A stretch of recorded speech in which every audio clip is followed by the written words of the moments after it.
इन digital Marathi, जनतेच्या हक्काचं व्यासपीठ। मैं यहाँ से ये ऑफिस में जहाँ पे आप अभी बैठे हैं, वार्ड नंबर 35 पैनल नंबर 6 में आता है। 3 साल से ये ऑफिस खोल के बैठा हूँ। जनसंपर्क कार्यालय है मेरा। यहाँ पे हम लोग पब्लिक के जो भी काम होते हैं वो करते हैं, लेकिन जैसे जैसे इलेक्शन लेट हो जाती है तो हम लोगों को और टाइम मिलता है कि हम लोग और क्या क्या कर सकते हैं, जो आगे चल के जब भी हम लोग आएंगे तो वो तकलीफ़ ना हो। तो मैंने अभी लगभग 1 साल से वर्किंग स्टार्ट की है। जो ये वार्ड में पर्टिकुलरली या ये पैनल में फंड मिला है, उसका दुरुपयोग हो रहा है या सदुपयोग हो रहा है, वो देखने के लिए मैं पब्लिक के सामने वो रखता हूँ। मैंने अभी लगभग 3 महीने पहले एक मुद्दा उठाया था। एक मेरे हाथ में पेपर लगा था कि 1 करोड़ 20 लाख के फंड स्वर्ण जयंती महाअभियान करके वो फंड महाराष्ट्र गवर्नमेंट के तरफ से आते हैं। जो आमदार साहब अगर रिकमेंड करेंगे तो वो फंड पर्टिकुलर मिलेंगे। हमारे ये वार्ड में 1 करोड़ 20 लाख के फंड मेरे को पेपर लगा कि ये वार्ड में मिले हैं। मैंने स्टडी किया, सीसी पैसेज और ड्रेनेज के फंड थे। मैंने देखूं ऐसा कौन सा काम है, देख के हैरान हो गया। 10-10 लाख के जैसे फंड थे। एक ही रोड ये साइड में आ रहा है, उसका 10 लाख, राइट साइड में जाएगा या लेफ़्ट साइड में जाएगा, 10-10 लाख अलग अलग से फंड अलॉट किए हुए थे उस चीज़ के लिए। जैसे एग्जाम्पल बोलूँगा, पीछे मिलन पैलेस बिल्डिंग है, एक साइड में 10 लाख, सामने साइड में 10 लाख। ड्रेनेज का वही एरिया का 10 लाख, ये ड्रेनेज का, उसके बाजू वाली ड्रेनेज का 10 लाख, जमुना निवास करके बोलते हैं मिलन पैलेस के सामने। ऐसे अलग अलग दिए हुए हैं। मैं पूरी लिस्ट आपको देता हूँ। मैंने कमिश्नर को, पीडब्ल्यूडी डिपार्टमेंट को लेटर भी लिखा था कि ये कैसे, ये आया कैसे है एस्टिमेशन में। तो मेरे को उनका रिप्लाई आया कि अभी तक वर्क ऑर्डर कोई नहीं निकला है, तो तब तक हम लोग कुछ भी नहीं बोल सकते हैं। मैंने आमदार साहब को लेटर लिखा, उनको बोला कि ये एस्टिमेशन कैसे आप दे रहे हो 1 करोड़ 20 लाख का, ये सीधा सीधा घपला है। इसमें 2-3 जगह को छोड़ के ज़्यादा काम नहीं है, 2-3 जगह पे भी 2-5 लाख का काम होगा, लेकिन ऐसे कैसे आपने एस्टिमेशन दिया है? क्या आपने पर्सनली विज़िट किया है? तो उनके तरफ से मेरे को कोई रिप्लाई नहीं आया। मैंने 15 दिन के बाद उनको दूसरा रिमाइंडर भी भेजा कि आपका अभी तक मेरे को जवाब नहीं आया है। तो उनके स्टाफ वगैरह ने कहा कि आमदार साहब आपको खुद ही इसका रिप्लाई भेजेंगे।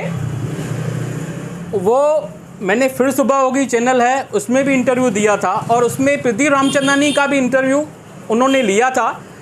ये बात प्रदीप रामचंदानी ने बोली थी कि जब तक वर्क ऑर्डर नहीं निकला है तब तक ऐसी चीज़ें कोई मतलब नहीं है। तो किसी का भी प्रॉपर से रेस्पॉन्स नहीं आया। लेकिन वो 1 करोड़ 20 लाख कैसे 2 करोड़ 10 लाख हो गए, जो मैं आपको प्रूफ दूंगा। जो अभी कुछ दिन पहले कारपोरेशन ने वो टेंडर दिया है 2 करोड़ 10 लाख का। मेरे को पेपर मिले, मैं और हैरान हुआ। 1 करोड़ 20 लाख का जवाब नहीं है, उसको 2 करोड़ 10 लाख कैसे कहा गया। फिर मैंने वापस पेपर्स निकालने चालू किए तो मैं देख के हैरान रह गया कि 1 करोड़ 40 लाख के सीसी पैसेज और ड्रेनेज के फंड्स दिए हुए हैं, और 70 लाख रुपीज़ शमशान भूमि के लिए दिए हुए हैं। शमशान भूमि में भी आप देखेंगे, हैरान हो जाएंगे। टॉयलेट बनाने के लिए 10 लाख, लेडीज़ टॉयलेट बनाने के लिए 10 लाख, ये दीवार बनाने के लिए 10 लाख, ये करने के लिए 10 लाख, 2 करोड़ 10 लाख के फंड दिए हुए हैं। ठीक है, फंड दिए हुए हैं। मैं और थोड़ा डीप में गया कि कैसे दिए हुए हैं फंड। पूरी प्रोसीजर की धज्जियाँ उड़ाई गई हैं। मैं सब विथ प्रूफ आपको दूंगा। ये पहले मेरा जो 1 करोड़ 20 लाख का मैंने ऑब्जेक्शन उठाया था, ये पेपर है। मैंने जो आरटीआई डाली थी, ये पेपर है। आमदार साहब को 1 बार 2 बार लेटर दिए हैं, ये पेपर्स हैं।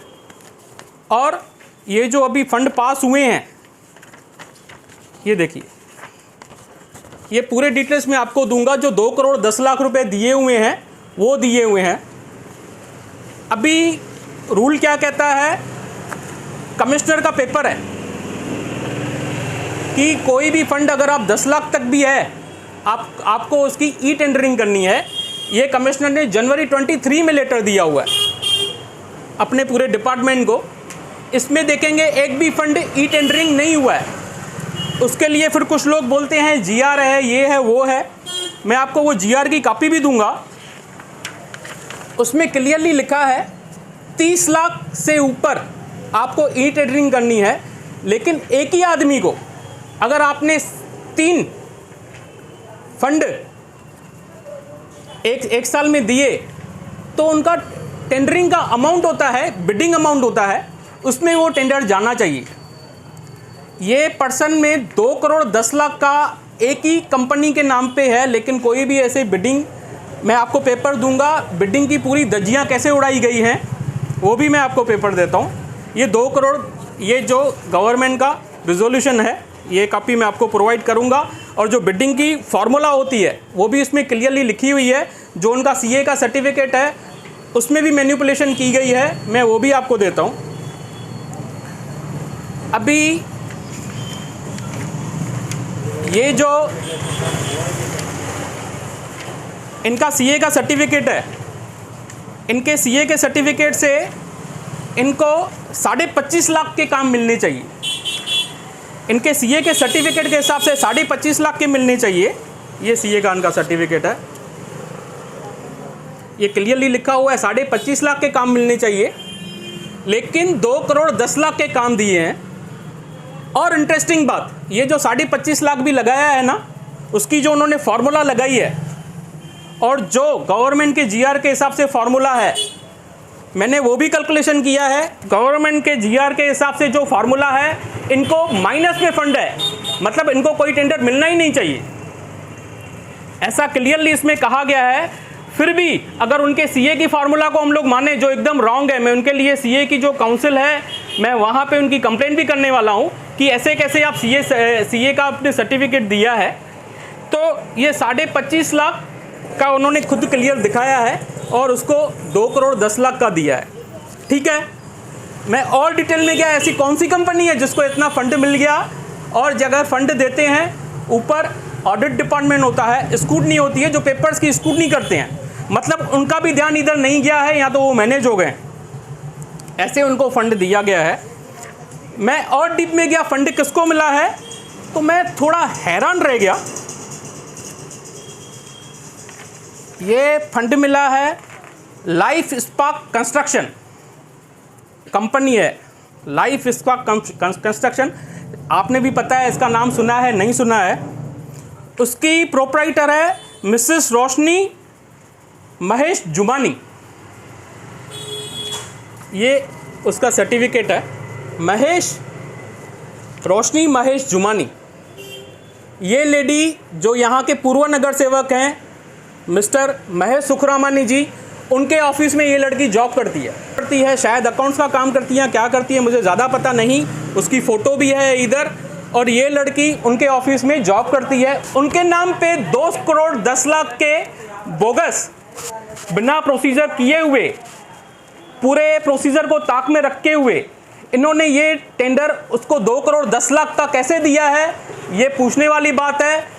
इसमें मेरा सीधा सीधा आरोप आमदार के ऊपर है, यहाँ के पूर्व नगर सेवक के ऊपर है कि इन्होंने मिसयूज़ किया है अपने पावर का, और सब कैलकुलेशन उल्टी सीधी करके 2 करोड़ 10 लाख का दिया हुआ है, जो काम होने वाला ही नहीं है।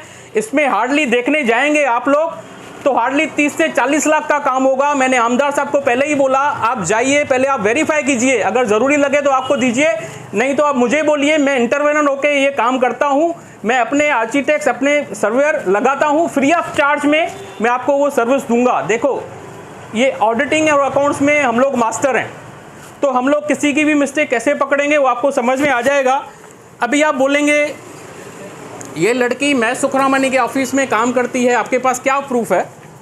इसका जीएसटी नंबर है, उसके ऑफिस का एड्रेस देखेंगे तो महेश सुखरामानी जी के ऑफिस का एड्रेस और ये लड़की के ऑफिस का एड्रेस सेम है,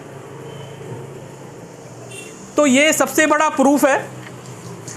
अभी इसके बाद मैं आमदार साहब को बोलूँगा कि आपने जो पहले गलतियाँ की है, जानबूझ के गलतियाँ की है, उसको सुधारें।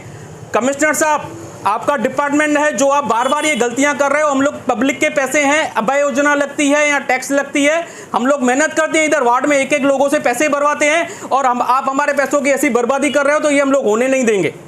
अगर आपने इसके ऊपर एक्शन नहीं उठाया, ये वर्क ऑर्डर का बरोबर से आपस में वापस रीस्क्रूटनी नहीं करवाया, तो मेरे को मजबूरन हाईकोर्ट जाना पड़ेगा और फिर कोई भी एक्शन वहाँ से मैं कैसे भी करके कानूनी लड़ाई लड़ूंगा और ये जो भ्रष्टाचार है उसको आगे होने नहीं दूंगा।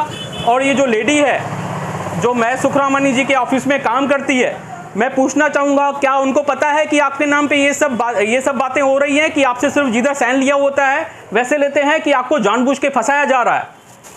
आपको ध्यान देना चाहिए। आपने एफिडेविट फाइल किया है, एफिडेविट में आपने क्लियर लिखा है कि इसमें कुछ भी गलत होगा, क्या होगा तो मेरे ऊपर कानूनी प्रक्रिया होनी चाहिए। ये पूरा का पूरा गलत है। आपको एफिडेविट का मतलब मालूम नहीं है, आपके ऊपर कौन कौन सी क्रिमिनल धाराएं लग सकती हैं, और ये गवर्नमेंट पैसों का आप मिसयूज़ कर रहे हो, गवर्नमेंट पेपर्स का मिसयूज़ कर रहे हो। आपको शायद पता नहीं है, तो आप जिनके ऑफिस में काम करती हैं पहले उनसे पूछ लें कि इसका इफेक्ट क्या होगा। और जो सीए लोग सर्टिफिकेट ऐसे बना के देते हैं, मेरा उनके ऊपर भी आरोप है कि आप भी पहले एक बार चेक करें। और सबसे बड़ा जो है ऑडिट डिपार्टमेंट, जो कारपोरेशन का ऑडिट डिपार्टमेंट है, जो स्क्रूटनी डिपार्टमेंट है, जो टेंडर अलॉट करते हैं, उनकी जिम्मेदारी है कि ये पर्सन एलिजिबल है कि नहीं है, वो बिल्कुल भी नहीं पता।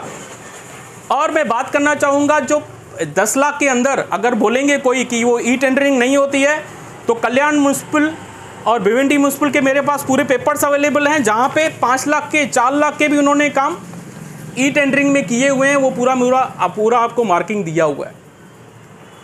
वापस कमिश्नर साहब से मैं वापस कम्युनिकेशन कल से करूंगा, आमदार साहब से कम्युनिकेशन करूंगा। मेरा तो ऐसा भी बोलना है, आमदार साहब को शायद अभी इलेक्शन लड़ना नहीं है, इसके लिए वो ऐसे सब बातें कर रहे हैं, ऐसे लोगों को सपोर्ट कर रहे हैं जैसे मैक्सिमम से मैक्सिमम फंड्स का दुरुपयोग कर सकें। 2 बार 3 बार मेरे पर्सन बार बार जाए, हमारे को कोई रिप्लाई नहीं मिलता है, और वो अपनी मनमानी ऐसे बढ़ा चढ़ा के दिखाते हैं। तूने 1 करोड़ 20 लाख का किया था, चलो हम लोग उसको 2-10 बना दिया, अभी चाहे तू क्या कर सकता है बताओ।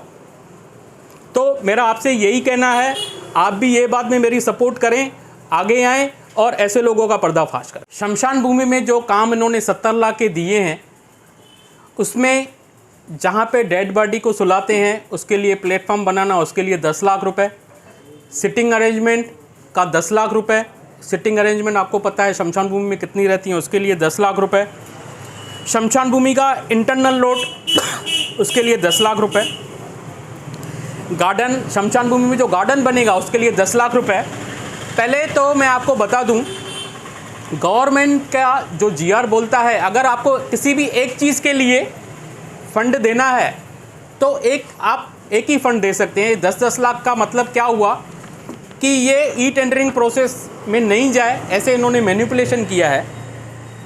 ई टेंडरिंग में जाएगा, कोई भी अपनी बिडिंग करेगा, तो ये काम 2 नंबर शमशान भूमि के हैं, जो उन्होंने में उल्लासनगर 3 लिखा है, सब चीज़ों पे उल्लासनगर 3 लिखा है, जहाँ पे इन्होंने मिस्टेक किया।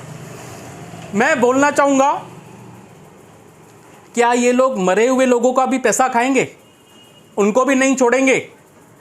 शमशान भूमि में 70 लाख की कोई ज़रूरत ही नहीं है, 10 लाख गार्डन के लिए, 10 लाख उसके लिए। ये तो वैसा ही हुआ, राम राम जपना, मुर्दों का माल अपना। पराया माल तो अपना कर चुके हैं, लेकिन मुर्दों का भी माल नहीं छोड़ते हैं। न जाने ये लोग किधर जाके हिसाब देंगे, ये इनको ये बात सीएम साहब को, देवेंद्र फडणवीस साहब को, सबको ये मैं चीज़ों के लिए लेटर लिखूंगा। मैंने पहले भी कुछ कम्युनिकेशन की है, मेरे को रिस्पांस आता है, लेकिन ऐसी बातें उल्लासनगर में हो रही हैं, ये हमारे लिए बहुत शर्मनाक बात है। देखिए, हम लोग जिस सोशल वर्क में हैं, आए दिन जाना होता है शमशान भूमि में, आप लोग भी गए हो, आपको लगता है कि इतनी ज़रूरत है वहाँ पे फंड की। गार्डन, वहाँ पे कौन सा गार्डन है जिसमें आप 10 लाख खर्चा करोगे, या तो जो डेड बॉडी जहाँ पे रहती है उस पर 10 लाख किधर खर्चा करोगे आप? तो ये बात बहुत ही दुखदायक है।